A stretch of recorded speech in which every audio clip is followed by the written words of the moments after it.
Well, evening, everybody. My name's Susie Perry, so I'm Manager of Incident Response and Preparedness for Plant Biosecurity and Biosecurity Queensland. So welcome to our webinar tonight, and thank you for joining us. Tonight we're going to be talking about varroa mite preparedness, surveillance and reporting. So given the recent detection of varroa mite in New South Wales, our special presentation tonight is all about managed hive surveillance and how to report data via the B123 survey form. So our guest speaker tonight is Rob Stevens. So Rob is currently the Industry Liaison Officer with the DAF Varroa Destructor Preparedness Team, and Rob's also the former manager of the National Varroa Mite Eradication Program here in Queensland. So between 2016 and 2021, Rob spent 5 years with that program in Townsville, and he worked on 3 separate incidents of Varroa jacobsoni that were all introduced via the Port of Townsville. So tonight's Rob's going to be discussing the various mite surveillance options available to beekeepers, and also showcasing our new reporting tool, which is called B123. So Rob's then going to give a presentation on managing hive surveillance or managed hive surveillance methodologies. And tonight we've also got Joe Martin from the Queensland Beekeepers Association online. So welcome, Joe. So Rob, we'll get started and I'll hand over to you for your presentation. Thanks. Thanks very much, Susie, and hi everyone, and welcome to tonight's talk on managed hive surveillance survey techniques and the reporting via the B123 survey form.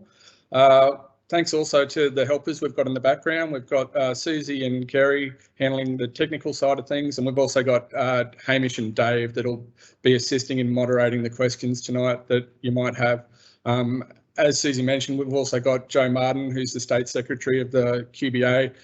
She'll be assisting us if we get any industry-based questions that might need her input as well.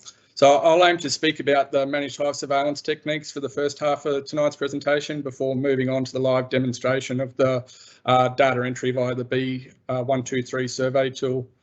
Towards the end of the first half of the presentation, we'll open up the Q&A, so you should be able to start asking questions after I finish the PowerPoint part of the presentation.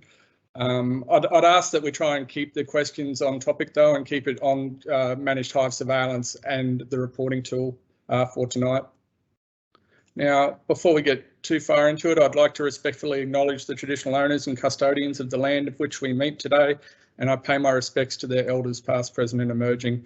I also extend that respect to all Aboriginal and Torres Strait Islander peoples.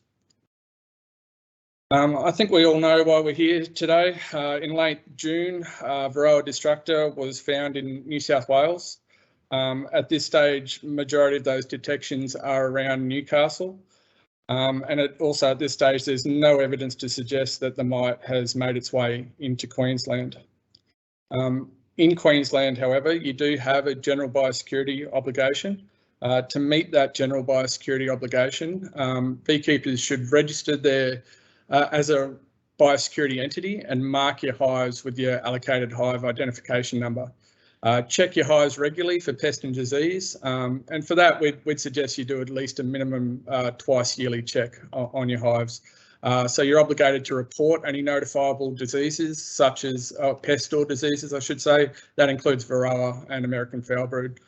Practice go clean, come clean methods. Only buy used equipment or use equipment that you know has come from a clean source, or irradiate it before use. Practice good bee husbandry, and try and instigate a barrier system.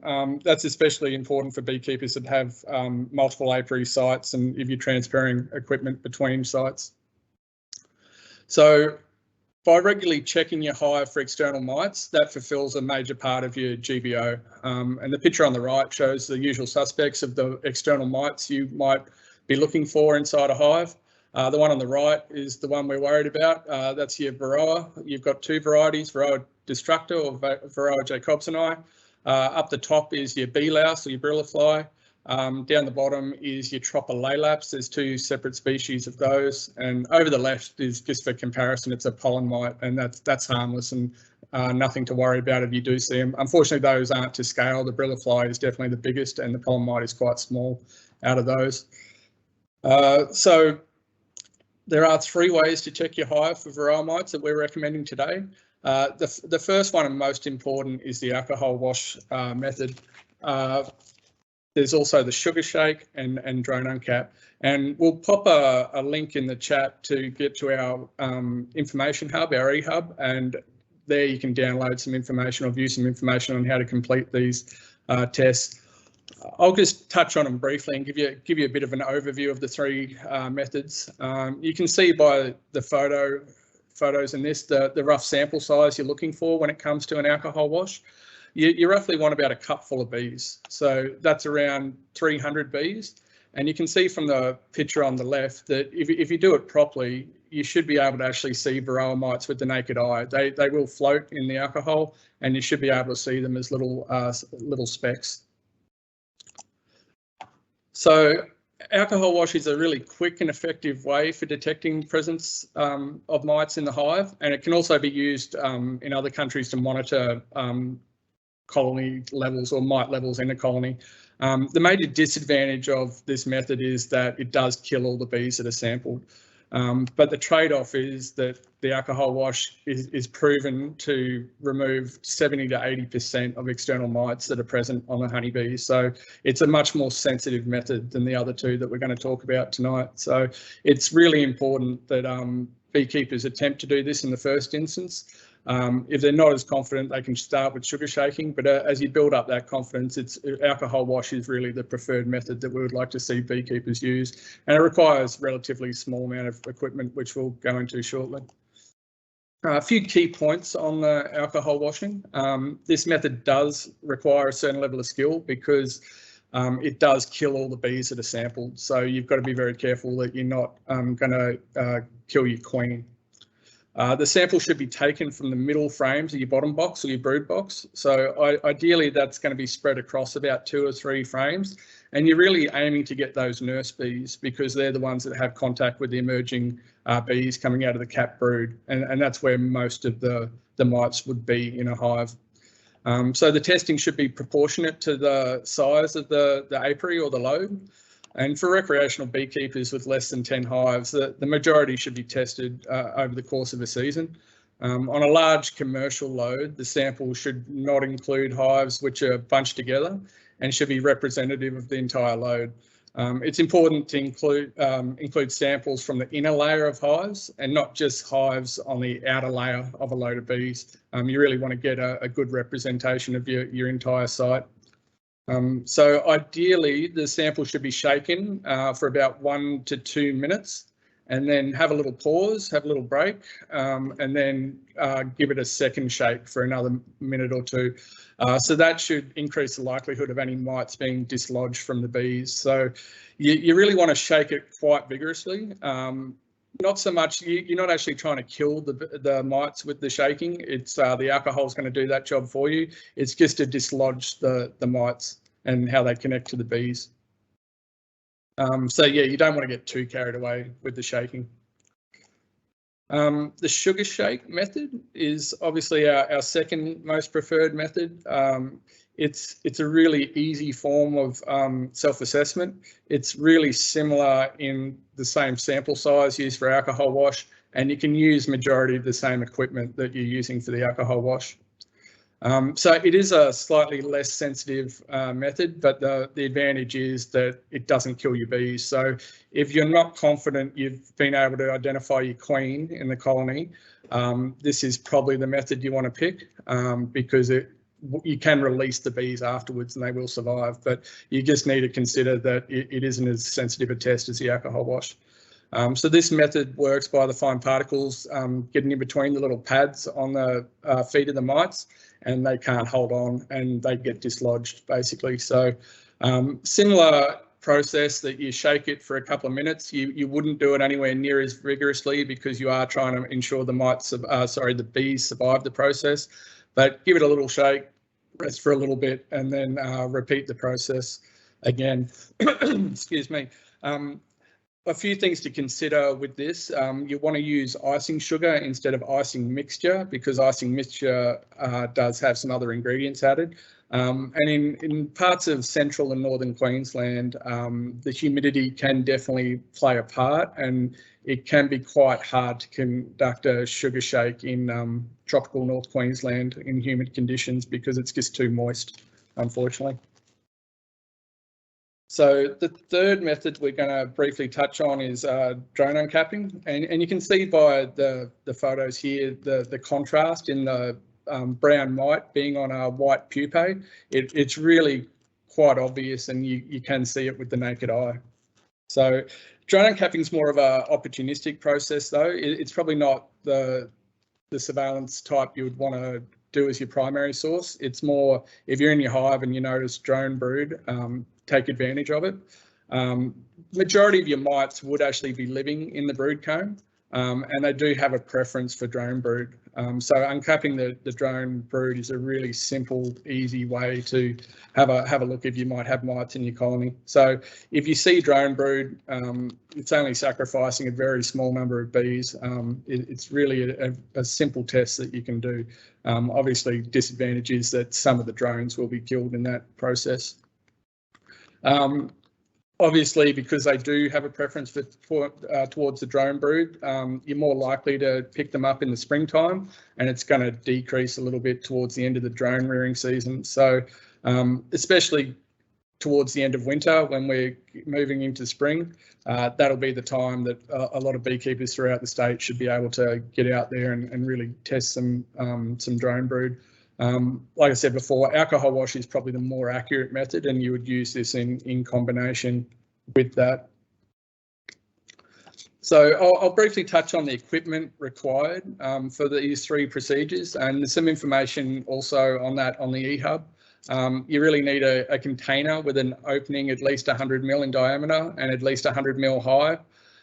You want to have two lids, so you've got one solid lid, and then you've got another lid that you can cut a hole in and then add some mesh. The mesh holes should be approximately 3 to 4 mil in size, so it's big enough to not let the bees through, but it should let all the liquid and the mites pass through without giving you too much trouble. Excuse me. The mesh can be glued to the lid or fixed to the lid. If you can't get hold of the mesh, which we have found is a bit of a problem at the moment with supply chains, you can just get another solid lid and drill as many 3 to 4 mil diameter holes into that lid as possible. And the beauty of the drone uncapping is you only need one minor piece of equipment, and that's a comb scratcher. You can get that from any beekeeping supply place. We'll move on to the bee reporting form now that we've covered the different surveillances that you might be doing. So we're really putting out the call for all beekeepers to get in there and start testing their hives. I know it's not the ideal time of year in winter, but as conditions start to improve and starts to warm up, we really hope that beekeepers start checking their hives and they start submitting their data. It's really useful information that we can use to monitor the number and the health of beehives in Queensland, and it's helping us prepare for if varroa might were unfortunately to make its way into Queensland. So there's two ways to access the form. The first is by the online reporting tool, and then the second is by the app. Now, there is a QR code that you can scan. This is all on our eHub, or you can even scan it now, and that will take you to the online form, and we'll give a demo of that process shortly. The second version is using the Survey 123 application. So it requires a little bit more work at the front end, that you've got to download the ArcGIS Survey 123 app from the App Store or Google Play. Obviously, you'll need internet access for this, but the beauty of the app is that you will be able to collect data offline. If you've got apiary sites that are in locations where you don't have any mobile reception, you will be able to close the form and save it as a draft. You can even, if you've got multiple sites you want to do on one particular day, you can save each of those forms. So the only problem is the address field does require internet access, because it's a live function, and also to submit you need to have internet access. So the rest of it though, you can have those surveys completed, and as soon as you get back to mobile reception, just complete the address information and submit the forms. So you can actually scan the same barcode, but you've just got to do it from within the app. So we might move on to the demo of the B123 survey tool. We might also take this opportunity to open the Q&A. So if you do have any questions, you can start entering that into the Q&A. And after the demonstration of the reporting tool, we'll start answering those questions. So I'll just exit my PowerPoint and I'll take you to the report. So I'm hoping you guys can all see this. So this is B123. This is our online reporting tool. At the moment, we really want any up-to-date information on any hives you're checking from now on, but we're also more than happy for you to backdate any hive checks you've done since the detection, or even further back. If you've done any testing in May or June that you've got records of and you want to submit that data to us, this is just a simple date field. We'll assume that we've tested some hives today. Now, when it comes to the next field, you've got three options. It's a drop down. You can either be a recreational beekeeper, a commercial beekeeper, or you can be unregistered. Now, if you select unregistered, you'll just get a little prompt saying that if you want to register, please click here. This won't stop you from completing the form. You can still go to the next section. So that's not going to hold you up. If you are a registered beekeeper, you're going to have a HIN, or a hive identification number. So you guys should all know your HIN, but if you don't, it's always the first initial of your last name, then between 2 and 4 digits usually. So I'll just use that as an example. So really, really simple. That's not an active lookup or anything, so that requires you to know your own HIN number, or your HIN. The next page is the location of where you're doing the testing. So you can actually just start typing this as a live field. So I can just start typing my work address. And that should then take you to the location. Now, if your eyes aren't as good as they used to be, you can enlarge that. If you're doing it online, you can go up here and you can change your layers. So if you want to see a satellite imagery to get a better idea of exactly where you are, you can just click on that. You can zoom by just scrolling your mouse, or you can use your toggles over to the side. And if you want to go back to exit the map, you just click on, you just toggle this between full size and smaller size, and you can see it generates a lat long.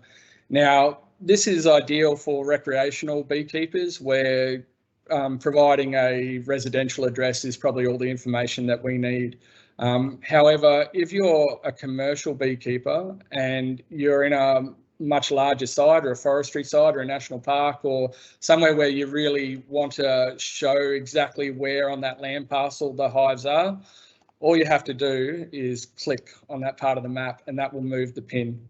So the pin generally will default to the middle of the land parcel, but if you want to move it, all you have to do is click on that part of the map, and then that'll move that GPS location. So the next field is to do with your hive numbers. So we're really eager to get a good representation of the beehives that are out there. So we want to know how many hives you've got on that site. So you might say you've got 5 hives, and then the next field, we want to know what proportion of those hives were tested. So on this particular day, you might have only checked 4 of them because one of them wasn't doing so well and you didn't want to take any bees out of it. So if you're a commercial operator and you've got a load of bees, you might have up to 120 bees. I'd probably be suggesting you're testing about 10% of that load. So you might be testing 12 bees out of, 12 bee colonies out of 120. Rob, So, it's just Susie here. Sorry to interrupt. We've just had a request just to make the presentation a bit larger for the B123 form. If you hit Control and equals, it should make that screen larger. Yeah, thank you. that now. Thanks. Yep, awesome. Thank you. So, yeah, just back to these entries, 120 hives, 12 is a good representation. Excuse me.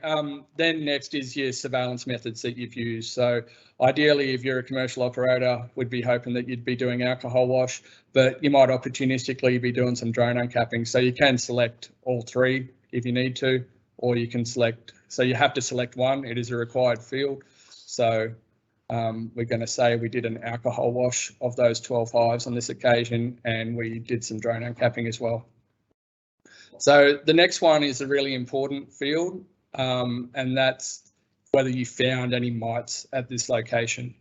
So most people are going to click no. We expect majority of data that comes in via this app, beekeepers are going to be reporting negatively that they haven't found anything. But if you do find anything suspect, we just want to give you that additional information that you might need. So we would like you to continue completing the form, but as a priority, we would probably get you, as soon as you've got cell phone coverage, to give our call centre a call on 132523, and we would prioritise talking to you and making sure we've got the adequate sample, and also doing a bit of triage and getting a photo. So we've given, it's quite hard to take a photo of something so small. So we have given a little bit of advice there on how to take a photo with your camera, on your phone, I should say. And also you can just upload it from an image that you might have saved earlier. You can just click on the camera and that'll activate your camera and you can take a photo there and then. Or if you want to pick something that you've saved, you can just upload it that way. So you can upload up to 5 photos. And I think there's a 20 megabyte limit. So that should cover you for more than a couple of high-res photos. And if you've decided you've got a photo and you don't really like it, you can delete it. You can go back through the process again and just re-add a better one if you're worried that you need to have a better representation. So like I said, you can add up to 5. So the next field is your contact information. So once you start typing, it might remember you. And then address is another live lookup. So once I start typing that, it should find you. And then phone number. And then email address. Is that simple? So really important to make note that the address here is your contact address, not the address that your hive or your test took place on. So we did have a chat to our call centre team today, and they have confirmed that if you don't have access to this form or you've got concerns that you wouldn't be able to do this, you can just give our call centre a call and they will walk through the process and fill it out for you. So as long as you've got majority of this information, and usually just a street address will have to suffice in that scenario. But if you're unable to have online access or don't have a smartphone, don't have internet, and you'd really like to report something, you can give the call centre a call and they will do it. So after this, all you have to do is click submit. I won't do that today because it is the system is live. If for any reason you're filling out some info and you decided you want to come back to it or start again, you just hit the reset button. It'll just take a second to reload and that'll take you back to the start. So I might quickly run through just one more time. So let's assume we were testing a couple of weeks ago for a commercial beekeeper. We know our HIN number. This time we might be doing it back at home. and we might not want to use our current location. So you might want to zoom in. And you can just click the map and it will drop a pin. If you just want to do find my location and you are on the mobile, you can just click the little bullseye and that'll drop a pin exactly where you are. So that's one of the advantages of doing it on the app rather than the web form. But you can use the web form on your phone as well, and the same thing will happen. You just click the little bullseye, it'll give you a live location. Again, you can toggle that map between full screen or smaller. You can change to a satellite layer if you'd really want to zoom in and know exactly where those hives might be. You just click on an alternate location. How many hives? We'll assume we did say commercial, so we better say we've got a fair load again, but this time you might have only been doing a few hives because you noticed you had some drone comb, so you started doing some uncapping. You haven't seen anything that you're concerned about, click next, and then just fill in your contact information. So this whole process did come together very, very quickly. It is built on our natural disaster response application, Survey 123, but we tried to make it really as simple as possible. So yeah, I don't think people should have too much trouble with that, but when we open the Q&A, if there's anything anyone wants me to go over in a bit more detail, happy to revisit it. But I think that's pretty much it for the demo. Probably one thing to point out, if you're doing it on the app, that would be slightly different. You would maybe have to zoom in by pinching or unpinching, and then just clicking that location, moving that point, that spatial point. Apart from that, everything else is pretty much the same on the app as compared to the web form. Like I said, though, if you are offline, that address field probably won't let you finish it until you're back in mobile range, and also to submit, you just will have to be back with phone coverage. But I think that's pretty much it for the demonstration. I might stop presenting now and we'll see if anyone's got any questions. So Robert, Susie here, we've got a couple of questions in the Q&A. So the first one is, an alcohol wash shows a negative result. What's the confidence level that the hive is truly varroa free? As I said before, you would hope if you were doing a good sample of 300 bees that you would be getting about 80% of the mites that are on those 300 bees. If you've collected your sample from the middle frames, that's the most likely place that those varroa mite would be breeding in the hive. It's hard to give you an exact proportion, but the larger the sample, the more sensitive the test. So that is the benefit of the alcohol wash, though. It is more likely to pick up a low mite threshold, whereas the sugar shake usually would require probably a little bit higher mite burden in the colony before it would pick it up in the first instance. So colonies can survive up to 3 or 4 years with varroa mite. So it's something you've got to be aware of. You're not going to notice it unless you're really looking for it. Thanks, Rob. The next question is, I have read that heating your hive to a certain temperature can kill the mite. Is this true? There's definitely research that suggests that overseas. It's just doing that in a practical application for commercial beekeepers. So it's all good to try and do it for 1 or 2 hives, but if you're talking several thousand, it's not that economically viable or practical. So, but yeah, you are right. You can get the hive to a certain temperature where the bees will put up with it, but the mites won't. So it's just trying to apply that in a way that it's useful, though. Yep.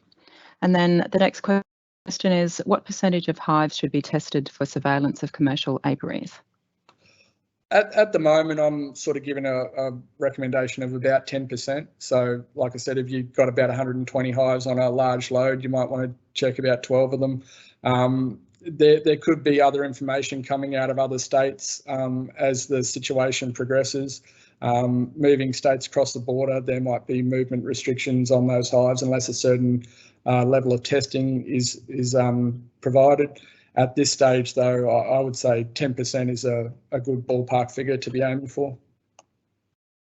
Thanks, Rob. The next one is, has the true origin of the varroa mites been found by DPI New South Wales investigations? That is, can it be determined how resistant the varroa mites in Australia are to chemicals commonly used overseas? It definitely hasn't been determined as yet. The obvious assumption to start with was it came through the Port of Newcastle, but to be honest, we might never know fully. Testing was done and it was proven that it was the Korea halotype. That's the common one that's found in New Zealand. There is some genetic analysis they could try and do and take it a little bit further, but we may never know for sure exactly how these how these mites got here. Thanks, Rob. The next question is the testing going to be a mandatory requirement? No, it's not going to be mandatory for keeping bees, but as I said before, there could be restrictions in place in terms of movement across borders. So that would probably be up to the other jurisdictions on what they decide is required. It is part of the Code of Practice as a recommendation that you undertake testing a couple of times a year, and it's just good bee biosecurity and husbandry to know what's going on in your bottom box and be inspecting your colony a couple of times a year. Thanks, Rob. I've got a comment from Jen. Excellent tool, very helpful and user-friendly, which is good. The next question is, someone's playing with the app right now and they can't switch to a more useful map view like the satellite. If we have trouble with the app but don't have anything urgent to report, just negative results, who should we contact? I assume, Rob, is the correct procedure to contact the DAF call centre, so 13 25 23? Yeah, definitely. Give the call centre a call and they can help you submit that final piece of the puzzle if it's not working. But we'll definitely be able to look after you if you call the call centre. Excellent. And next question is, what chemicals are currently registered in the event that we need to control mites? So unfortunately, fortunately, Australia is in a good position that we haven't had varroa mite, but that does mean that many of the mite treatments aren't registered for use in Australia. So that's something New South Wales is going to be looking into. The different jurisdictions have limited use permits for using miticide strips as part of the sticky mat testing or sentinel hives, and this may or may not be something that gets rolled out to a higher level across Queensland. That we do sentinel hive testing around the major ports in Queensland where we use miticide strips. There's two varieties that we import from New Zealand. There's a few other options that are used overseas as well, like Mite Away Quick strips, which are formic acid, and also using oxalic acid as a treatment as well. But all of these things need to be looked at and need to be registered for that use in Australia before it will be rolled out. Thanks, Rob. So next question is, I've heard when doing a sugar shake to shake into a container of water to see the mites more easily as the sugar dissolves. Is this a better approach? Yeah, and that's definitely part of the instructions we give. I was just giving a general overview today, but yeah, that's probably another piece of equipment we would recommend is you take a small ice cream container or something that size, fill it with water, and then you tip the contents of the sugar into the water, and the mites will float to the top. And again, if you try and pick a good colour like a white container, if you've got water in that and you've got a brown mite, they will stick out. Excellent. Next one is, I'm dual state registered in New South Wales and Queensland. All hives are currently in New South Wales. Am I required to fill out this 123 form?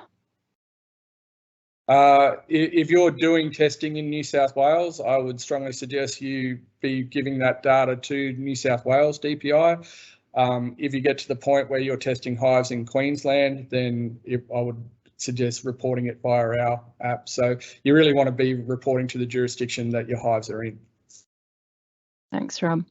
Sorry, just give me a minute to screen. We're a bit out of order here, so I just need to check what we've done.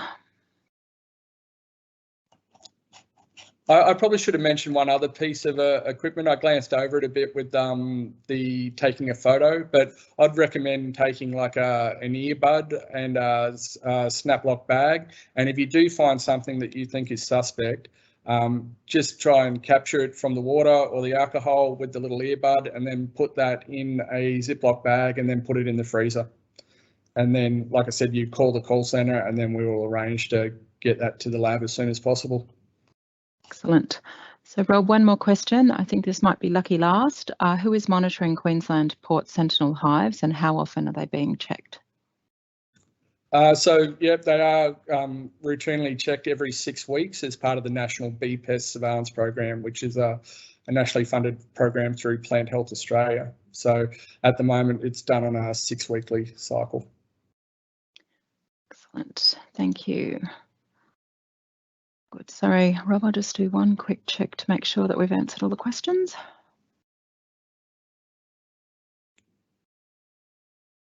Yeah, I think we've pretty much covered everything there, guys. So if there's no more questions, we might draw it to a close. Rob, was there anything else that you needed to mention before we close? Or Joe, was there anything else that you wanted to mention? I was only going to say, for more information, call the call centre, or you can email info@daf.qld.gov.au, and really recommend everyone visiting our engagement hub. There's a suite of information on there for beekeepers. Excellent. And Joe, I'll just pop you on now as well. Hi everyone, I've been here in the background. I'd like to probably just voice industry's real call to action at the moment. This is a very, very concerning time for everyone, our bee enthusiasts, our recreational beekeepers, mum and dads that have got a hive in their backyard, all the way through to our commercial elders, as I like to call them, people that have been in our industry for decades, family generations. This is really going to be a team effort.